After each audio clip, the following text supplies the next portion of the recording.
La puissance du Christ te contraint. La puissance du Christ te contraint. Bienvenue sur Watch Mojo, et aujourd'hui, nous comptons nos choix pour les 20 meilleurs films d'horreur inspirés de faits réels. J'aime considérer cela comme une maison à rénover qui peut être amusante. Je veux simplement dire qu'Amity est une ville d'été. Nous avons besoin des revenus estivaux. Dans cette liste, nous examinerons des films d'horreur qui se sont inspirés d'événements ou de personnes réelles. Quel film d'horreur basé sur des faits réels était trop effrayant pour que vous puissiez le terminer? Faites-le nous savoir dans les commentaires. Numéro 20, The Girl Next Door, basé sur le roman de John Ketchum, publié en 1989. Ce drame horrifique est si éprouvant qu'il vous fera souffrir en apprenant que son message, basé sur des faits réels, n'était pas qu'un simple argument marketing. Malheureusement, cette histoire d'une enfant torturée sous l'œil d'un prétendu tuteur s'inspire d'une affaire bien réelle. Le cas de Sylvia Likens en 1965. Bien que certains détails aient été modifiés, The Girl Next Door met en lumière toute la cruauté de ce crime. Stephen King l'a décrit comme, je cite, « un long regard dans l'enfer, version banlieue ». Tony a dit à sa mère qu'il avait vu plusieurs garçons du quartier ici en train de battre Meg. « Oh, vous savez, les enfants, officier Jennings, ils exagèrent toujours. Ce n'était probablement qu'un petit jeu brutal. » Numéro 19, Ils t'aiment. Allô? Ce film d'horreur franco-roumain aurait été inspiré par l'histoire d'un couple autrichien tué alors qu'il voyageait en République tchèque. Le film suit Clémentine, une Française qui s'installe dans une maison à la périphérie de Bucarest, en Roumanie. Lorsque des inconnus s'introduisent chez elle, Clémentine et son petit ami Lucas fuient dans la forêt. Oui, ça ne va pas bien finir. Aucune preuve n'a jamais confirmé que ce film était réellement basé sur une histoire vraie, mais le simple fait que cela puisse l'être le rend encore plus effrayant. Il joue sur notre peur des crimes insensés et aléatoires. Numéro 18. Personne ne voit le petit Gustave, sauf ceux qu'il veut tuer. Les animaux mangeurs d'hommes sont toujours terrifiants, mais aucun n'est plus redoutable que Gustave, un crocodile du Nil d'une tonne et de 7,5 mètres de long au Burundi. Dans la réalité, cette créature terrifiante aurait tué plus de 300 personnes, bien qu'il soit difficile de confirmer un chiffre exact. Quoi qu'il en soit, sa réputation a pris des proportions légendaires. Primeval suit un groupe de journalistes américains qui partent étudier ce crocodile monstrueux, à leurs risques et périls. Inutile de dire que leur expédition ne se passe pas comme prévu. La prochaine fois, laissez l'animal mangeur d'hommes tranquille, les gars. Numéro 17. The Strangers. Le réalisateur et scénariste Brian Bertino s'est inspiré des crimes de la famille Manson, ainsi que de sa propre expérience pour ce film d'horreur sur une invasion de domicile. Bertino se rappelle qu'un groupe de personnes frappait aux portes de son quartier en demandant si une personne fictive habitait là. « Est-ce que Tamara est là ?»« Non, vous vous trompez de maison. » Si personne ne répondait, il cambriolait tout à la maison. Son film prend une tournure encore plus sinistre en se concentrant sur un groupe qui tue des innocents chez eux sans raison. Tout comme dans Hills, c'est l'aspect aléatoire et insensé des crimes qui glacent le sang. Parce que tu es chez toi. Numéro 16. An American Haunting. À l'image de The Blair Witch Project, ce film s'inspire de la légende de la sorcière de Bell à Adams, dans le Tennessee. Cette histoire a toujours été considérée comme une légende urbaine. C'est dingue. D'après le folklore, la famille de John Bell, un fermier du XIXe siècle, aurait été hantée par une sorcière morte nommée Kate Batts. Le poltergeist de Batts aurait harcelé physiquement la famille, produit des bruits étranges et déplacé des objets dans leur maison. Elle s'en serait principalement prise à Betsy, la plus jeune, et aurait empoisonné John Bell. Alternante entre le XIXe et le XXIe siècle, An American Haunting transpose cette histoire terrifiante dans le présent. Numéro 15. Compliance. L'aspect le plus glaçant de cette histoire réside dans la cruauté que certains sont prêts à infliger à des innocents. Kevin, ici l'officier Daniels. Je suis l'agent principal sur cette affaire. Votre responsable vous a-t-elle expliqué ce qui se passe ? Eh bien, elle a dit que Becky avait volé quelque chose et que son frère a été arrêté. À partir du début des années 90, plusieurs chaînes de restauration rapide aux États-Unis ont signalé des appels téléphoniques piégeux. Un faux policier accusait un employé d'un crime et demandait au responsable du restaurant de l'interroger et de le harceler. « Eh bien, j'ai une voiture. Eh bien, vous savez, j'étais là tout le temps et je n'ai vu personne. » Dans Compliance, l'histoire se base sur un incident particulièrement troublant survenu en 2004 à Mount Washington, Kentucky. Numéro 14. The Haunting in Connecticut. Dans ce film d'horreur surnaturelle, la famille Snedeker déménage dans le Connecticut pour se rapprocher du médecin de leur fils atteint d'un cancer. Tu n'auras pas peur tout seul ici. J'ai mes jouets. Ils découvrent que leur nouvelle maison était autrefois un funérarium. Pire encore, ceux qui dirigeaient pour l'établissement pratiquaient en des rites douteux, notamment la nécromancie. Le film serait basé sur une histoire vraie, alimentée par les affirmations de Carmen Snedeker, qui prétend avoir été hanté par une entité maléfique. Apparemment, il contactait par les morts à travers Jonas. Les gens venaient en parler avec leur mari ou femme décédés, ou découvrir où tante Hammam avait caché les bijoux de famille. Selon la légende, Jonah aurait découvert comment amplifier les séances de spiritisme. La maison a été examinée par Ed et Lorraine Warren, puis exorcisée en 1988. Cependant, de nombreux chercheurs estiment que l'histoire est un canular et qu'Ed aurait dit à l'auteur Ray Garton « Invente et rend ça effrayant ». Numéro 13, Rave-nous la faim et le désespoir peuvent te pousser les gens à faire des choses étranges. Quand Diego mange, il doit manger encore plus. Il ne se satisfait jamais, il prend, il ne donne jamais. Le film d'horreur Western Ravenous ne se base pas sur un seul événement historique, mais s'inspire de plusieurs faits réels, principalement la vie d'Alfred Packer et l'histoire du Donner Party. Il a tué tout le monde, le salaud a tué tout le monde. Faisant écho à ces cas réels de cannibalisme, Ravenous développe l'idée qu'une fois qu'une personne y goûte, plus rien d'autre ne peut la satisfaire. Atmosphérique, sanglant, étrangement comique et porté par une performance hypnotique de Robert Carlyle, le film mêle histoire et mythe pour créer une horreur aussi étrange que captivante. Capitaine Boyd, capitaine, comment va la jambe? Numéro 12, Wolf Creek. Plutôt que de s'inspirer d'un seul fait divers, ce film est une fusion de plusieurs événements réels. Parmi eux, les crimes de 2 tueurs australiens, Ivan Mila et Bradley John Murdoch, tous deux s'attaquant aux touristes. Mila à la fin des années 90 et au début des années 90, et Murdoch en 2001, lorsqu'il a agressé le voyageur britannique Peter Falconio et sa petite amie Joanne Lees. Comme dans le film, le couple traversait l'outback australien lorsque leur voiture a été arrêtée par un automobiliste en détresse. Joanne Lees a réussi à s'enfuir, mais a entendu des coups de feu. Peter Falconio n'a jamais été revu, et son corps n'a jamais été retrouvé. Numéro 11, The Exorcism of Emily Rose. Ce film est basé sur la vie de Anneliese Michel, une jeune Allemande souffrant de crise et diagnostiquée avec une psychose épileptique. Emily ne me touche pas. En raison de son aversion pour les objets religieux, ses parents ont contacté l'Église catholique pour demander un exorcisme.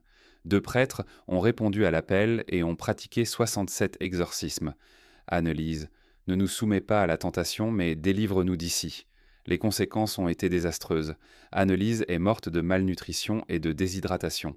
Le film reprend cette histoire en suivant l'exorciste poursuivi en justice pour homicide. Je crois qu'elle avait accepté son destin. L'affaire a également inspiré 2 autres films, Requiem 2006 et Annalisa, The Exorcist Tapes 2011. Numéro 10, Portrait of a Serial Killer. Henry Lee Lucas pourrait sembler tout droit sorti d'un cauchemar, mais il était malheureusement inspiré d'un tueur bien réel. Je ne dis pas que tu ne peux pas utiliser une arme, juste que tu ne dois pas utiliser la même 2 fois. Actif entre 1960 et 1083, Lucas a prétendu avoir commis des centaines de meurtres.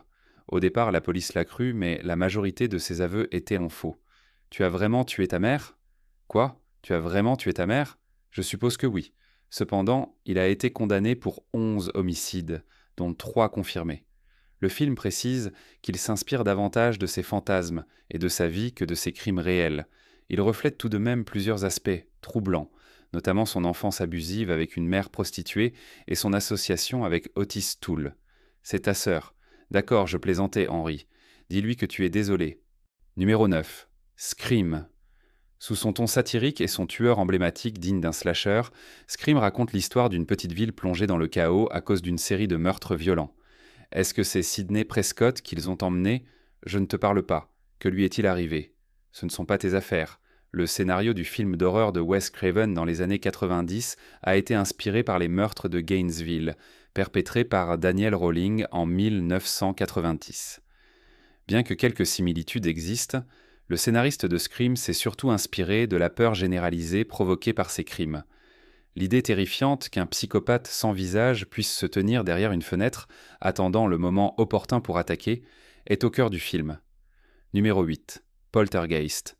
Les poltergeists sont des esprits malveillants connus pour terrifier leurs victimes par des bruits soudains et des mouvements inexpliqués, un phénomène loin d'être moderne.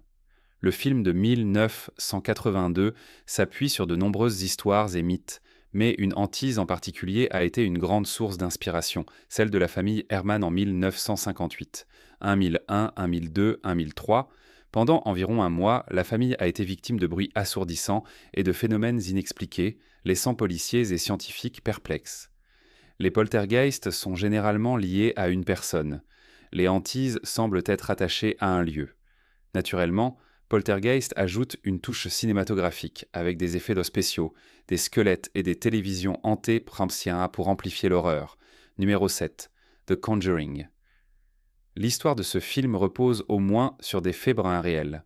Vous avez dit qu'elle était une condom ? C'est exact. Qu'est-ce que ça signifie ? Un démon très puissant s'est attaché à elle. En 1971, les enquêteurs paranormaux Ed et Lorraine Warren ont effectivement été appelés pour enquêter sur la maison de la famille Perron, prétendument hantée par l'hostile Bathsheba. Ça arrive en 3 ? Oui. Et ça s'arrête à l'aube ? Bathsheba. Mettant en scène une réalisation magistrale et un casting solide, The Conjuring a ravivé l'intérêt pour cette affaire sensationnelle, inspirant une multitude de cauchemars. Le film modifie certains éléments pour raconter une histoire plus cinématographique, notamment une fin où les Warren parviennent à exorciser la maison. Souviens-toi de ce que tu m'as montré, que tu as dit ne jamais oublier. Numéro 6. A Nightmare on Elm Street. Difficile de croire qu'il y ait une part de vérité dans l'histoire de ce blockbuster fantastique, mais la réalité dépasse parfois la fiction. Bienvenue à Freddy. Wes Craven s'est librement inspiré d'une série d'articles publiés dans le Los Angeles Times dans les années 70. Ces articles relataient l'histoire de réfugiés d'Asie du Sud-Est qui souffraient de cauchemars terrifiants, entraînant l'insomnie et la privation de sommeil. Trop tard, Kruger. Je connais le secret maintenant. Ce n'était qu'un rêve. Tu n'es pas réel. Pire encore, certains de ces individus sont morts soudainement dans leur sommeil, sans aucun problème de santé connu. C'est ainsi qu'est née la figure cauchemardesque de Freddy Krueger. Numéro 5, The Texas Chainsaw Massacre à l'eau. Le tristement célèbre Ed Gein a inspiré de nombreux films d'horreur, dont The Texas Chainsaw Massacre, l'un des plus emblématiques. Les ressemblances concernent surtout le masque de Leatherface, puisque Gein fabriquait également des souvenirs macabres à partir de peau humaine, bien que ce ne soit pas pour masquer une déformation physique comme dans le film. La maison sordide du film rappelle aussi celle de Gein, où l'on a découvert des objets morbides faits de chair humaine. Bien que The Texas Chainsaw Massacre ne soit pas une biographie d'Ed Gein, l'esthétique dérangeante du film reflète la nature perverse et dépravée de ses crimes. Ne pleure pas, voyons. Grand-père est le meilleur, ça ne fera pas mal du tout. Numéro 4. L'Exorciste considéré comme l'un des plus grands films d'horreur de tous les temps, L'Exorciste raconte la lutte de deux prêtres pour libérer une fille possédée par le démon Pazuzu. Bien que les exorcismes existent depuis des siècles, un incident survenu en 1949 à St. Louis a été la principale source d'inspiration pour l'exorciste. Réponds-moi maintenant. L'exorcisme de Rolando a duré plusieurs semaines et a vu le garçon agir de manière similaire à Regan dans L'Exorciste, sans certaines des scènes plus choquantes du film. L'exorciste n'a pas besoin d'un lien direct avec la réalité pour être terrifiant, mais ce contexte ajoute une nouvelle dimension au film classique. Que le pouvoir du Christ te chasse. Le pouvoir du Christ te chasse. Numéro 3, l'horreur d'Amityville. J'aime dire que c'est une maison à retaper, qui peut être amusante. L'un des films d'horreur les plus controversés inspirés d'événements réels, l'horreur d'Amityville raconte le séjour de la famille Lutz dans une maison qui a récemment été le théâtre d'une tragédie horrible. Et quand il a été jugé, il a témoigné qu'il entendait des voix dans la maison. Il entendait des voix dans la maison, et les voix lui disaient de le faire. Avec des créatures ressemblant à des cochons, des murs qui laissent jaillir du sang et des terrains de sépulture anciens, l'horreur d'Amityville prend sûrement quelques libertés avec une histoire qui a de nombreux sceptiques, mais les meurtres sordides qui ont tout déclenché se sont indéniablement produits. Pris de manière isolée, l'horreur d'Amityville est un film d'épouvante par excellence, une histoire sur une famille brisée, poussée à la folie par des phénomènes qui remettent en question la réalité. Cathy, numéro 2, Les Dents de la Mer. Je veux juste dire qu'Amity est une ville de vacances. Nous avons besoin des dollars d'été. Le film d'horreur légendaire de Steven Spielberg a fait naître la peur dans le cœur des spectateurs pendant des décennies. Bien que l'histoire soit fictive, Les Dents de la Mer est en partie inspirée par les attaques de requins de la côte du New Jersey en 1916, où 4 victimes ont été attaquées par des requins en moins de 2 semaines. En plus de l'influence directe qu'il a pu avoir sur le film, cette tragédie a également impacté la perception publique des requins, donnant ainsi de la légitimité au concept du film. Un requin est attiré par les éclaboussures et l'activité que provoque chaque fois que des humains vont nager. Tu ne peux pas l'éviter. Si tu ouvres les plages le 4 juillet, c'est comme sonner la cloche du dîner, pour l'amour de Dieu. Une véritable masterclass de suspense qui montre que parfois moins c'est plus. Les Dents de la Mer exploitent une peur légitime à travers une direction astucieuse et un scénario bien ficelé. Avant de dévoiler notre choix numéro 1, voici quelques mentions honorables. Borderland inspiré par le culte narco-sataniste d'Adolfo Constanzo. Que veux-tu de moi? Tu es l'homme du moment, amigo. Tu vas rencontrer papa très bientôt. C'est un homme incroyable. The Mothman Prophecies. De nombreux habitants de Point Pleasant ont affirmé avoir vu un Mothman à la fin des années 60. Le papillon nocturne. Dans les cultures anciennes, le papillon représente une forme de lame, immortellement piégée dans le royaume infernal de la mort. Blackwater, un crocodile a tué une victime et traqué 2 autres en 2003. Numéro 1. Psychose. Le roman Psychose et l'adaptation de Hitchcock ont été publiés seulement quelques années après l'arrestation et le procès d'Ed Gein. Norman Bates est un inadapté social mais apparemment inoffensif, défini par sa relation malsaine avec sa mère fanatique et sévère, des traits qui rappellent le véritable meurtrier. Bien que Gein ait influencé la présentation de Norman Bates de diverses manières, les crimes du personnage sont entièrement l'invention de Robert Bloch, l'auteur du livre. Un film phare du genre slasher, Psychose, reste une exploration stylée et terrifiante de la violence et de la folie. Le film Les oiseaux de Hitchcock est également basé sur un incident réel, lorsque des oiseaux autour de la baie de Monterey, en Californie, ont soudainement commencé à plonger dans les maisons des habitants. Es-tu d'accord avec nos choix? Regarde ce clip récent de WatchMojo. Et n'oublie pas de t'abonner et de cliquer sur la cloche pour être informé de nos dernières vidéos.